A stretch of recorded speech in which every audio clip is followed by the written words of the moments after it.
Welcome to the second of several videos to help you get a little more comfortable with the year-end and statistical report process for the United Methodist Church. This video is a short one. It focuses on Table 2. Just like Table 1, it is to be filled out electronically on the GCFA online statistical input website, which is www.eagle.gcfa.org.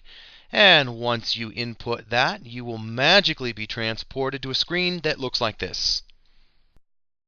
This is the login screen. You're going to put your username, which is 321 plus the 5-digit church number, which is found on your monthly finance statement through the Central Pennsylvania Conference office, finance office.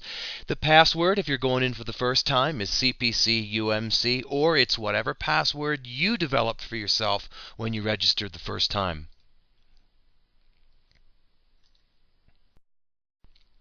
On the home page, you will see that we have choose Edit Tables from the menu box in the middle of the page, and then click Table 2, which will take us to Table 2. Table 2 looks remarkably like Table 1, except it's Table 2. In this form, we're going to be tracking some financial stuff.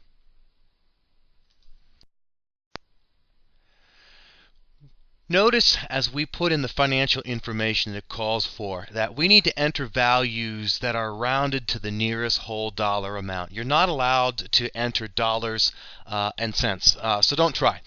If you're one of those folks that's not going to be submitting this online, and you're going to be sending in hard copies, don't try to pencil in the dollars and cents. We're not looking for them. We're not recording them. So as you see in the yellow circle, just round it off to the nearest whole dollar amount.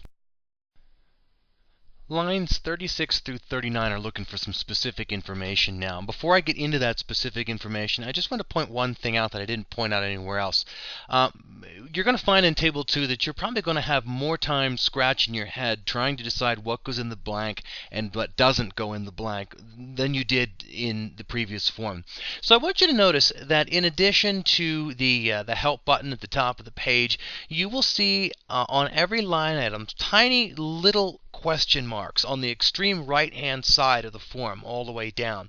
If you want more information on, say, line 36, the market value of church-owned land, buildings, and equipment, if that requires a little explanation, click on that and you'll get a tiny little pop-up window that will explain it a little bit further. Use those. Those can be helpful. Now, lines 36 through 39 require information that's also reported on Form 12 of the Trustees Report. That's another one of the year-end reports that you're doing for your conference that it's relatively the same information. So you're already working it for one, so you'll have it for this one. This would be value of land, equipment, properties, and debt and loans, things like that.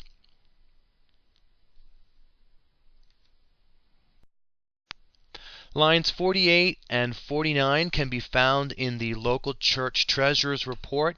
Number 48 is the total amount given directly to United Methodist causes but not sent through the conference treasurer. And number 49 is the total amount given to non-United Methodist benevolence and charitable causes. We know your ministries are diverse and cover an awful lot of ground. As members of the ecumenical community, we know that not every ministry that we're involved with is United Methodist. We are a part of the larger Church of Jesus Christ. Any of that stuff will be reported here. Lines 53 through 59 can be found in the Charge Conference Form number 8, which is the report on pastoral compensation. Each of these items have to do with the benefits and salary and reimbursement allowances that have been determined for an appointed pastor or an appointed deacon. So those will be found there. Line 60 is the total amount paid in salary and benefits for all other church staff. Anybody that's not appointed by the bishop. That would be church secretaries, custodians, church musicians, things like that. If you see your pastor-parish relations committee chairperson and they'll they will give you all of the salary and benefits paid for staff other than appointed pastors or deacons. Now we come to the part of the show where we play a game called Do This But Don't Do That. There are certain instructions here of what is a program expense and what is not. What should be put on line 61 and what should not.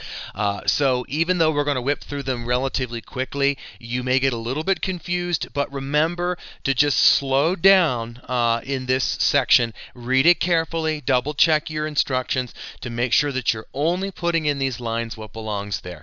Line 61 asks for program expenses. This is the total spent on programs of witness and nurture and education and mercy and outreach and other ministries. This is the stuff that the church does to change lives.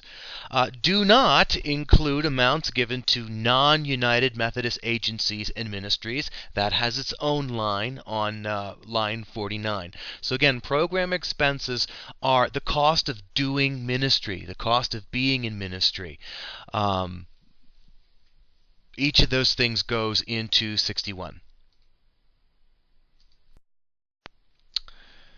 Line 62 is operating expenses. This is the total spent on the day-to-day operation of the church. This is things like office expenses, building maintenance, property insurance, utilities, floor cleaner, toilet paper. The things that are the operating expenses of the church go in here. Now, to the right side of the screen, now we've got the don't do's. Don't include amounts listed in lines 40 to 61. Now, if you're like me and you look carefully at all, you'll notice that lines 40 to 47 are missing. So even though I told you not to put it in there, you can't put it in there because it's missing, as are 50 to 52. These line items deal with amounts sent directly to the conference treasurer, such as our shares of ministry or special collections or donations made to conference-wide causes. Those amounts have already been reported to the general church by the conference office, so you don't need to do it. That's why they don't include them here.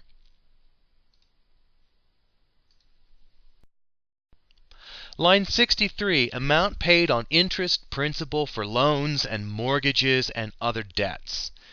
Line 64 is amounts paid for capital expenses. Capital has to do with building improvements, renovations, major equipment purchases, things like that. You put in a new air conditioner, you put in a new pipe organ or a new sound system in your church. That would be major equipment, and that would be a capital expense, and that would be on line 64. See, now that didn't take long at all to finish Table 2.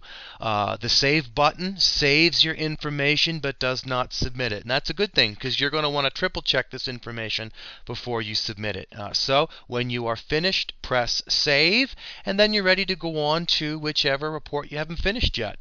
We're going to do another video next, which will be on Table 3. So thanks for watching, and we'll see you at the next video.